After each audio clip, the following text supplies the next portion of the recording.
Alors, merci beaucoup. Le prochain orateur, c'est Mathieu Olivier, qui nous vient de Marseille. Mathieu, il est maître de conférence universitaire, bientôt PUPH à Marseille, dans l'équipe de Jean-Noël Argenson. Et il va nous parler de quelque chose qui revient très fort à la mode, en Europe, en tout cas. En France, c'est quelque chose qu'on connaît plutôt bien, qui est les ostéotomies autour du genou. Mais il y a une approche qui a été développée récemment, et Mathieu a beaucoup travaillé dessus, qui est plus personnalisée. Et Mathieu, on va t'écouter avec attention sur cette nouvelle vision, on va dire, des ostéotomies. Merci messieurs les modérateurs, messieurs les membres de l'académie. Je vais essayer d'effectivement de vous parler de quelque chose qui est très très très vieux et qu'on a peut-être un peu oublié à un moment de notre existence d'orthopédiste. Et je vais essayer de vous parler de peut-être de la redécouverte, du renouveau de l'ostéotomie tibiale et fémorale qui se développe en France depuis quelques années et on est assez porteur sur le sujet. Alors... Donc oui, comme je vous disais, c'est quelque chose qui est quand même pas récent, c'est une des premières interventions de l'orthopédie. Hippocrate l'a décrivé, là vous avez c'était essentiellement pour le traitement de fractures, mais bien sûr ça s'est développé progressivement mais sûrement. Et si on fait un grand pas historique, là on a gagné 2000 ans quasiment, une des premières descriptions d'ostéotomie moderne, c'est des ostéotomies de déflexion sur des ankyloses, avec cet exemple de Barton qui décrivait à l'époque sans anesthésie, sans asepsie, des d'arthrose du fémur distal créé volontairement pour faire étendre la jambe à ses patients. Le grand-père, le père fondateur de l'ostéotomie moderne, c'est McEwen, qui est un Écossais anglais de la fin du 19e siècle et qui a décrit ces ostéotomies pour ankylose initialement, puis des ostéotomies fémorales percutanées quasiment, avec des techniques qui ressemblent vraiment à celles qu'on utilise aujourd'hui. C'est le premier à parler d'ostéotome, c'est-à-dire de ciseaux gradués qui permettaient de connaître exactement l'importance du geste d'ostéotomie qui était faite. Et en uniquement 7 ans après la description de cet ostéotome, il aura fait plus de 1800 cas d'ostéotomie dans le premier livre qui parle d'ostéotomie uniquement et qu'il publiera. Il aura fait plus de 1800 cas en quelques années, preuve qu'à l'époque c'était très porteur. Les pionniers entre les années 40 et 2000, on voit que les choses sont développées aux États-Unis, à la Mayo, où j'ai passé un petit bout de ma vie, et des résultats qui n'étaient pas forcément très bons, avec des complications qui étaient importantes. Les modes de fixation à l'époque étaient essentiellement les agrafes de Coventry, et c'est vrai que c'était pas parfait. Il y avait un taux de pseudarthrose élevé, beaucoup de complications, des complications vasculaires aussi, puisque tout était fait peu ou prou au balbutiement de la radiographie intraopératoire, avec des résultats qui étaient partiels. Et en 1970, l'ostéotomie est morte, grâce à John Insull qui est là, puisqu'il nous a offert, si vous voulez, une stratégie plus efficace, plus reproductible et surtout plus lucrative pour le laboratoire pharmaceutique. Il faut bien le croire que vendre des prothèses était plus rentable que vendre des plaques, et plus simple entre beaucoup de mains. Et c'est vrai que l'ostéotomie a disparu quasiment. Et si on regarde en France, par exemple, vous voyez que le taux de publication entre 1950 et 1900 et le début des années 2000 est égal pratiquement à zéro. Il n'y a eu aucune publication sur le sujet en France. Preuve que, au moins d'un point de vue scientifique, c'est quelque chose qui intéressait plus vraiment les orthopédistes. Il a fallu attendre les années 2000 pour avoir un vrai regain d'intérêt par des personnes comme M. Arnigou, M. Sargaglia, qui ont énormément contribué au maintien du niveau scientifique sur les ostéotomies, avec beaucoup de publications dans ces années-là, à Grenoble, à Lyon aussi, et bien sûr à Paris. Il y a eu dans d'autres endroits du monde des gens qui ont continué à beaucoup s'y intéresser. Alors peut-être vous allez me dire que l'ostéotomie de Bonhoeffer en bas à droite, elle est peut-être indiquée partiellement, je suis assez d'accord avec vous, mais il y a des gens qui ont continué à beaucoup publier. Si on fait le même parallèle en Allemagne, aux Pays-Bas avec Ronald van Leeuwarden, et en Allemagne avec le Bonhoeffer et Stobli, ou en Italie avec Poudou, il y a encore beaucoup de gens qui ont publié, qui ont cherché, qui ont essayé d'améliorer les résultats des ostéotomies. Pourquoi ? Parce que finalement c'était trop compliqué. Et puis pourquoi ce regain ? Ça, c'est une diapo que j'ai volée à un de mes maîtres, Romain Selle, qui montre bien qu'une fois qu'on est rentré dans l'histoire de la chirurgie du genou, plus tard on rentre dans la chirurgie prothétique, et bien plus tard les problèmes risquent de... On peut préserver grandement l'évolution naturelle de l'usure des prothèses en essayant de rentrer le plus tard possible. Et c'est vrai que si on peut gagner quelques années, ou essayer complètement de gagner beaucoup de temps en faisant une ostéotomie, c'est vrai que c'est pas plus mal. Pour moi aujourd'hui, alors moi je suis entre 50 et 100 ostéotomies par an. La recette de l'ostéotomie réussie, elle est assez simple. L'indication, bien sûr, ça, c'est ce qui fait quasiment tout le job.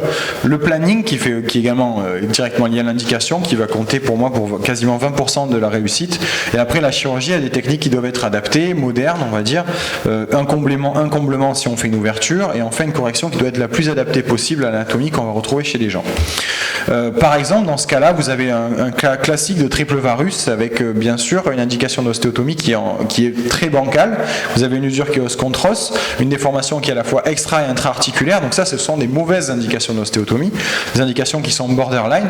Et en fonction, on pourra toujours discuter d'indications de sauvetage dans ces cas-là, mais pour la plupart des cas, on ne doit pas se jeter sur des indications d'ostéotomie dès qu'on voit un varus, parce que dans ce cas-là, la déformation intra-articulaire est prédominante, et c'est vrai que c'est quelque chose qui risque d'être compliqué à traiter par une ostéotomie qui est extra-articulaire. Comment on fait pour discuter tout ça? Bien sûr, il faut des clichés en charge, corps entier. Pour ça, il faut être équipé avec un radiologue qui a 3 mètres de recul pour permettre de faire une radio pour avoir des axes de membres. Alors l'EOS c'est beaucoup développé, même si l'analyse sur EOS reste assez compliquée. En tout cas à Marseille c'est assez compliqué. Mais les télémétries donnent quand même beaucoup de réponses. Une fois qu'on a ça, bien sûr, on va regarder exactement ce qui se passe, où est la déformation. Je suis désolé pour le côté en anglais, je pensais supprimer ces diapos, on va avancer un tout petit peu. Voilà. La position du genou, tout à l'heure j'ai vu une radio, monsieur Échard, vous avez positionné une belle radio avec un valgus qui était vraiment un valgus positionnel, avec la patella qui est complètement à l'extérieur du genou. Il faut se méfier de ces images de rotules extériorisées, latéralisées. Le plus souvent, pour faire une analyse d'alignement statique de bonne qualité, il faut que la radio soit au milieu du genou, la rotule soit au milieu du genou, sinon on surestime, comme vous allez voir sur ces images, ou on sous-estime chez ces patientes-là, la vidéo, on sous-estime un valgus, parce que si on met la rotule au milieu, vous voyez que la jambe et le fémur n'a plus du tout la même forme. Il y avait un excès de torsion, probablement fémorale, qui se démasque lorsqu'on demande au patient de mettre la rotule au milieu, quand on fait tourner suffisamment le genou pour que la rotule soit au centre du genou. Ce qu'il faut savoir, c'est qu'en fait, on n'est pas vraiment fait pour être parfaitement dans l'axe. Vous voyez ça, le MAD, c'est le point de passage des forces de ce qu'on appelle la ligne de Mikulicz, qui est la ligne qui fait passer les forces du centre de la tête au centre de la cheville. Mikulicz est un chirurgien polonais qui a décrit tout ça sans radio, ce qui est quand même assez remarquable. Et vous voyez que concrètement, cette ligne, elle passe plutôt entre l'épine médiale et le centre du plateau tibial médial, à peu près à 8 mm. Donc on a tous une certaine forme de varus physiologique. Varus physiologique qui s'explique par deux choses. On a un fémur qui est valgus de 2 à 3 degrés, qui est mesuré par cet angle. Alors ça c'est pour les fans d'ostéotomie, et le LDFA qui se mesure à l'extérieur, donc qui est un angle externe, latéral distal femoral angle, qui fait entre 87 et 90 degrés et qui marque le valgus fémoral.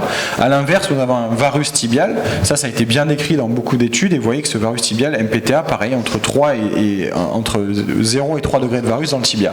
Tout ça, on a essayé de le vérifier récemment sur une étude qu'on a faite sur scanner. Moi je suis comme Saint Thomas, je crois que ce que je vois, et quand on a fait cette analyse complète, on s'est rendu compte qu'on est tous normo-axés, peu ou prou, et cette normo-axation résulte d'un varus fémoral, d'un varus tibial important et d'un valgus tibial important. C'est en relecture dans un journal européen, et c'est vrai qu'on était assez étonné de voir les chiffres de varus spontanés chez les tibias. C'est pas les 3 degrés qu'on rapporte, c'est plus 4 voire 5 degrés de varus dans le tibia et 4 à 5 degrés de valgus dans le fémur.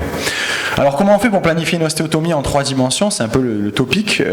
On va tirer un premier trait, la fameuse Mikulicz line, un deuxième trait qui pour une ostéotomie tibiale, qui consiste à choisir où ma cheville va finir après l'ostéotomie. Attention, on se concentre, il y a une petite vidéo. Vous allez voir qu'on va complètement tourner autour de cette charnière. C'est ce qui va rester fixe dans notre ostéotomie et qui va permettre de faire coulisser le tibia autour de ce point de rotation. Vous voyez qu'autour de cette charnière, on va ouvrir notre ostéotomie, donc on se tourne et on regarde comment va évoluer notre tibia. Et cette ouverture-là, on va la créer de façon très simple. L'idée étant de passer de ça à ça, il faut rapporter un angle dans cette charnière en ouverture, qui est l'angle entre ce point initial et le point idéal où je veux que ma cheville finisse. Cet angle-là, on le rapporte sur le tibia proximal, et ça donne une hauteur d'ouverture pour une ostéotomie d'ouverture, ou une hauteur de fermeture pour une ostéotomie de fermeture, qui est assez simple. Quand on veut faire des fémorales, ça change un peu, parce qu'il faut projeter vers le haut et pas vers le bas. Donc la seule différence, c'est que c'est pas le pied qui va bouger, mais la hanche. Mais sinon, le mécanisme reste le même. On a une ligne de passage des forces qui est ici, on va la rapporter au centre du genou et vers le haut, et c'est cet angle-là qui va être notre angle d'ouverture ou de fermeture de l'ostéotomie. Alors ça c'est facile à dire, vous voyez, on tire un trait, on choisit à peu près où on veut faire passer notre ligne, cette ligne on la rapporte en bas, on a notre cheville initiale, notre cheville idéale, on tire un angle, cet angle on le rapporte sur le tibia, on mesure à combien, généralement on dit que c'est 110 degrés, l'angle de coupe d'une ostéotomie tibiale proximale, ces 110 degrés on les pose là, on mesure 10 mm d'ouverture, et et c'est facile. Alors ça, malheureusement, c'est en 2 dimensions, et si on réfléchit bien, les éléments clés du geste, ils vont être assez simples.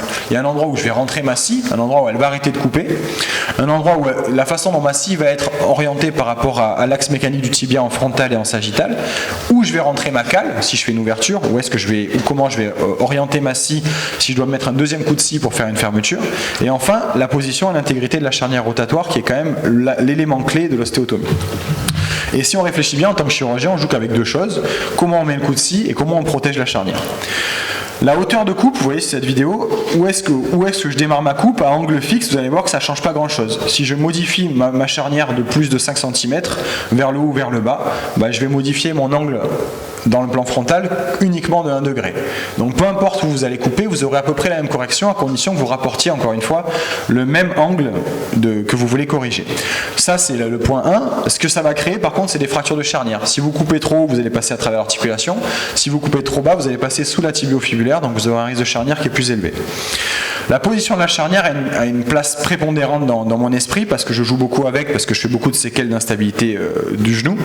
Vous voyez que plus votre charnière va être antérieure, mais plus vous allez avoir une tendance à diminuer la pente tibiale, et plus votre charnière plus elle est antérieure, plus vous avez une tendance en ouvrant à augmenter la pente tibiale, et plus elle va être postérieure, plus vous allez diminuer votre pente tibiale. On l'a mesuré sur une étude en éléments finis, on voit que tous les 5 mm de mouvement de la charnière par rapport à la position centrale modifie de 1 degré la pente tibiale. Sur un tibia qui fait à peu près 4 cm de large, vous imaginez que malheureusement vous pouvez modifier votre pente quasiment de 8 degrés juste en bougeant ce point qui est un point que vous décidez arbitrairement quand vous mettez le coup de scie. L'orientation de la lame de scie par rapport à l'axe mécanique du tibia est effectivement primordial. Ça a l'air de beaucoup, 5 degrés d'angulation par rapport à l'axe mécanique du tibia, mais je peux vous assurer que ça va très très vite. Et vous voyez, 5 degrés, vous modifiez de 0,5 degrés votre pente tibiale juste en modifiant l'axe avec lequel vous rentrez votre lame de scie à travers le tibia. Et bien sûr, la position de la cale va avoir un effet surajouté. Et là, vous avez un exemple de modification intentionnelle. Vous avez une patiente, voilà, là où c'est une modification non intentionnelle. Je ne recommande pas ce genre de geste. On m'a envoyé la radio, on ne demande que faire. Je pense que Seb, je te l'enverrai pour une PTG de reconstruction. Mais il n'y a pas beaucoup d'options. L'indication n'était pas bonne et le geste, malheureusement, va probablement mal finir. Vous voyez, on peut aussi le faire. Patiente qui avait 96 degrés de pente tibiale post-traumatique. Et vous voyez, juste en modifiant ces éléments-là, on peut arriver à passer cette pente tibiale à une pente tibiale qui est normale à 84 degrés. Juste en remodifiant ça, on peut bouger quasiment de 12 degrés la pente tibiale. Alors c'est pas si facile que ça parce qu'il y a une certaine souplesse osseuse qui reste difficile à manœuvrer, mais on peut y arriver. Alors là se pose la question, vous voyez, on a gagné 9 degrés juste en modifiant ces éléments-là dont je viens vous parler. Alors là on peut se dire, mais comment on fait pour être assez fiable pour faire tout ça? On y a beaucoup réfléchi avec le professeur Parat et on s'est dit qu'il fallait fabriquer un guide de coupe sur mesure qui va être fait sur scanner, qui va nous donner plusieurs éléments. Premièrement, où je vais arrêter mon coup de scie pour être sûr de protéger la charnière. Deuxièmement, une broche qui va protéger ma charnière au bon endroit, en antéro-postérieur. Et enfin, qui va me permettre d'être sûr de ma correction par un petit artifice, on va dire, géographique local. Comment ça marche? En plus, je vais pouvoir mesurer mes scies à l'avance, mes vis à l'avance, donc je vais gagner beaucoup de temps. Comment ça marche? On a un petit système comme ça, qu'on fait imprimer en 3D, qui est basé sur scanner. Ce système nous permet de tirer 2 broches, de guider la lame de scie, et enfin de faire des trous de vis. Et quand on va positionner la plaque à la fin, la plaque elle va pas du tout matcher avec les trous qu'on a méchés à l'avance. Et cette différence entre la position des trous de vis et la position des trous dans la plaque et la position des trous de vis dans le guide de coupe, c'est la correction à réaliser et elle se fait en 3D, en 3 dimensions avec l'aide d'un ingénieur. Alors bien sûr c'est step by step, on les surveille, on les encadre, mais ça marche très très bien. Vous avez un petit exemple que je vais essayer d'accélérer, là c'est sur cadavre, mais concrètement comment ça marche? On fait un abord de 6-7 cm, le guide de coupe rentre, alors il faut un peu dépioter. Pour utiliser ces guides de coupe Act, moi j'ai plus le même guide de coupe, ça c'est un guide de coupe un peu ancien, on était obligé de complètement désinsérer les ischio-jambiers et de les réinsérer à la fin. Là vous avez le ligament, le postérieur oblique ligament qui est là, on le pose et on le pousse. On vient mettre ce guide de coupe en place, on va tirer les broches qu'on va vérifier sous scopie pour être sûr qu'on est au bon endroit, je vous passe les détails. Avec cet écarteur qu'on passe en arrière du LLI, on vient protéger les vaisseaux. En tout cas les éléments neurovasculaires qui sont en arrière du poplité. On essaie de glisser cet écarteur vraiment en arrière du muscle poplité pour être sûr de ne pas avoir de problème avec les vaisseaux. On tire ces deux broches. Ces 2 broches, on va les contrôler sous scopie. Pardon, j'avance un peu. Je vais essayer de vous montrer l'image de scopie. Tac, tac. Bon, on va tirer ces 2 broches sous scopie. On fait un contrôle scopique à ce moment-là de la partie pour vérifier que nos broches sont bien positionnées. Et on sait que le guide de coupe est en place, on sait qu'on a le guide qui est à peu près au bon endroit. Encore une fois, à quelques millimètres près, ça ne changera pas énormément la correction à obtenir. On vient fixer ce guide de coupe sur place avec des gros plots qui sont finalement mes futurs trous de vis. Et à partir de là, mon guide étant fixé, je vais réussir à mettre un coup de scie en espérant ne pas faire trop de bêtises à travers le tibia, vous voyez. Encore une fois, en protégeant mes éléments vasculaires grâce à cet écarteur qui est en arrière du LLI et qui n'est pas au-dessus du LLI, sinon vous n'arriverez pas à passer assez postérieur pour protéger. Donc on fait une coupe un peu agressive. Moi je fais toujours des coupes biplanaires parce que je trouve ça plus simple pour les ouvertures et aussi pour ma patella. Donc j'essaie de faire des coupes biplanaires pour ne pas passer à travers ma tuberosité tibiale quand je fais mon ostéotomie. Et on va ouvrir progressivement avec des ciseaux à lame interchangeable, des lames de Powell. Vous voyez là les trous sont marqués au feutre parce qu'on n'a pas de BE sur cadavre, ça marche moins bien. Et avec mes lames de Powell, je vais venir ouvrir au fur et à mesure mon ostéotomie de façon postérieure, genre en 2, 3, là c'est une ouverture de 8 degrés qui était planifiée sur ce cadavre. Et une fois qu'on a réussi cette ouverture là, on va passer un petit guide antérieur pour stabiliser l'ostéotomie qui va venir. Je peux enlever mes ciseaux, l'ouverture reste, et à la place je passe avec un rétracteur de Méhari en arrière du LLI pour venir stabiliser temporairement mon ouverture, vous allez voir, et mettre ma plaque en place. La plaque, je la positionne, je la mets en bas, je la bloque avec deux fiches qui sont des gros plots de 4 mm, et encore une fois j'ouvre avec mon écarteur de Méhari jusqu'à tomber sur mes trous. Quand mes trous sont au bon endroit, je sais que la correction que j'avais planifiée est réalisée et j'ai plus qu'à réinsérer mes ischio-jambiers sous la plaque, sachant que bien sûr malheureusement pour nous on les enlève dans quasiment 10 à 15% des cas, et dans ce cas là il ne faudra pas oublier qu'on a mis des ischio-jambiers sous la plaque et pas passer à travers en demandant à l'interne d'enlever la plaque comme un goré. Bien sûr on miniaturise, vous voyez ça c'est le guide, donc comme vous venez de voir, ça c'est mon guide actuel. Il n'y a plus les pattes postérieures, donc je désinsère plus les ischio-jambiers, et surtout il est beaucoup plus petit, il fait plus que 3 cm il fait plus que 4 cm en totalité, ce qui permet de faire des mini à bord. Très rapidement, voilà à quoi ça ressemble aujourd'hui. On arrive à faire des choses assez marrantes. Vous voyez, il y a un dossier à Seb Lustig quelque part, je crois que c'est celui-là qui est à toi. Et ça, c'est des dossiers qu'on a fait en France en 2019. Des intra-articulaires, des greffes méniscales plus ostéotomie, des ligaments croisés plus ostéotomie. On arrive à faire des choses assez marrantes. Ça, c'est une Shiba que j'ai fait moi sur une séquelle de Blount chez un migrant syrien. Vous voyez, on arrive à faire des choses assez drôles avec des coupes bifocales, intra-articulaires, grâce à ces guides. On a publié ça je pense, on a quand même pas mal de sciences sur le sujet. Il y en aura encore plus, je pense. J'espère que là, il y a Mathieu Hélinger qui commence à faire des études randomisées contrôlées qui sont, je pense, vont donner des résultats satisfaisants. Et je vous remercie de votre attention.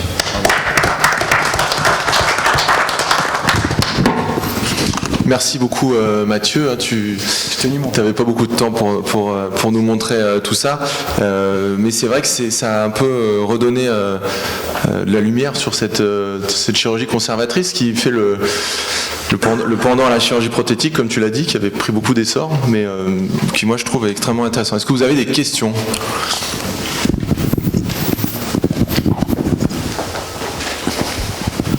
Oui, Gérard Pascal, merci. Moi, je suis chirurgien viscéral, hein, donc voilà, je tiens à le préciser parce que donc ma question est très profane. C'est une très belle présentation technique, probablement, voilà, et donc c'est la thématique aujourd'hui des chirurgiens jeunes qui présentent des techniques, ce qui est très bien. Mais je suis toujours un petit peu attaché, parce que vieux jeu aussi, aux résultats fonctionnels des opérations. C'est-à-dire que je connais pas trop bien les indications de ça. C'est quoi comparativement par rapport aux prothèses partielles, totales, les résultats comparatifs les uns par rapport aux autres, et surtout les résultats fonctionnels de ce type d'opération. Est-ce que vous avez quand même déjà une petite idée à nous apporter sur les résultats que vous apportez grâce à cette technique ?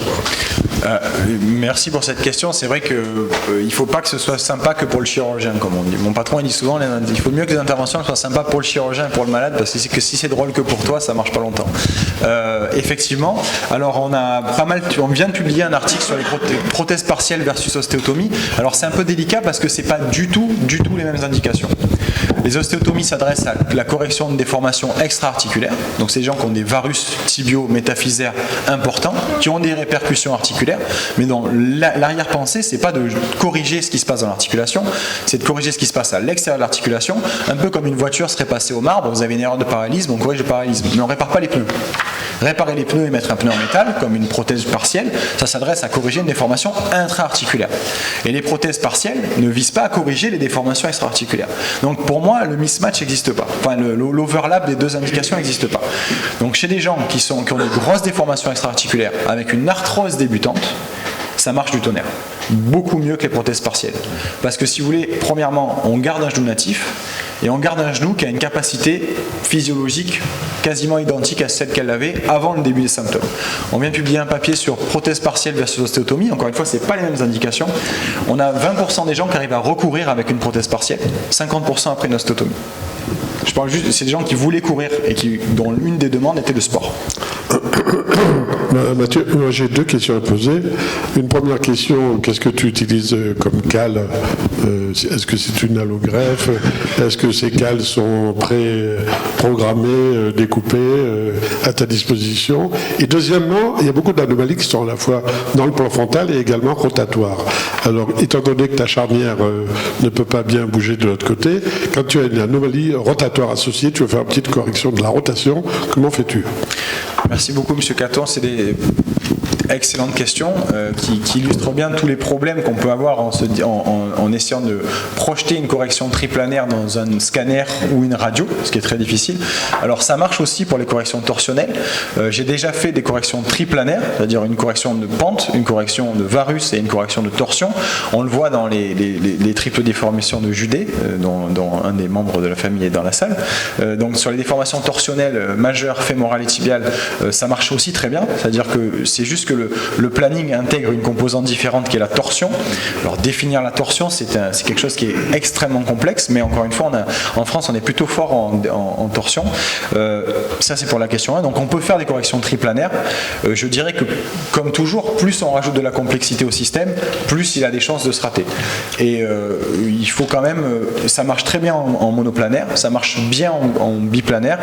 Quand on arrive sur du triplanaire, très souvent, les corrections rapportées ne sont pas aussi satisfaisantes qu'on voulait.